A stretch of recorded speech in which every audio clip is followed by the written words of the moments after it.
Vous pouvez remarquer dans le chapitre 2 qu'il est écrit « L'Esprit est descendu sur eux ». Ces langues semblables à du feu se posèrent sur eux. Ensuite, il est dit « Ils furent tous remplis du Saint-Esprit et se mirent à parler en d'autres langues selon que l'Esprit leur donnait de s'exprimer ». Il y a ce sur eux et dans eux. C'est-à-dire, quand on parle de dans, c'est rempli. Je ne veux pas être trop technique, mais il y a une signification dans ces termes sur et dans. Ce sur nous parle de la souveraineté du Saint-Esprit en relation avec le dessein éternel de Dieu. Cela signifie que le Saint-Esprit est venu comme le garant et l'administrateur des conseils éternels de Dieu, du dessein de Dieu depuis l'éternité. Et en venant ainsi, il impose, ce n'est pas un terme erroné que j'emploie, le dessein de Dieu au vase. Il maintient le vase dans ce dessein d'une manière souveraine. C'est comme s'il traçait un cercle autour de ce vase et qu'il déclarait ceci est le vase du dessein éternel de Dieu. Il en a l'entière responsabilité. Il est venu pour cela. Mais ensuite, il se manifeste dans eux. Et ils ont été remplis. Cela a une autre signification.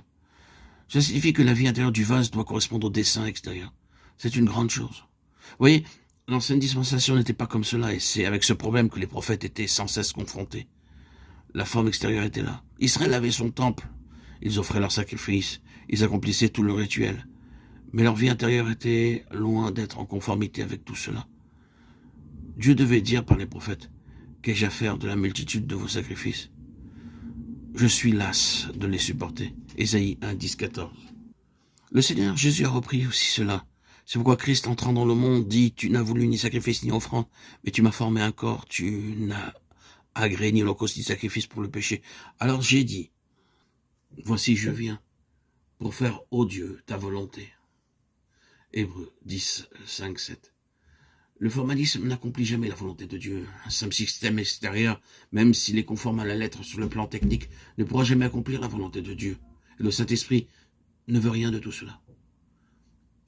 Il n'est pas venu souverainement dans une nouvelle dispensation pour saisir beaucoup de personnes, pour leur donner des rites et un certain cadre, et pour qu'elles fassent les choses seulement d'une manière extérieure. Il veut que la vie intérieure de l'Église soit conforme au dessein.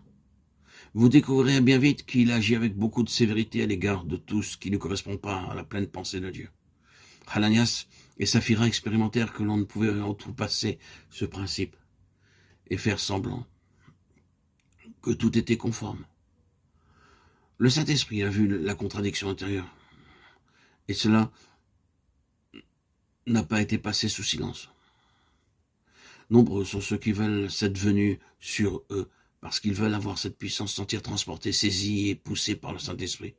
Il y a beaucoup à faire avec toutes ces choses qui n'ont pas une contrepartie intérieure. L'objectif final du Seigneur ne peut pas être atteint pleinement s'il n'y a pas la correspondance du dessein de Dieu dans la vie de ceux qui sont appelés selon ce dessein. Je vous exhorte donc à marcher d'une manière digne de la vocation qui vous a été adressée. Éphésiens 4, 1.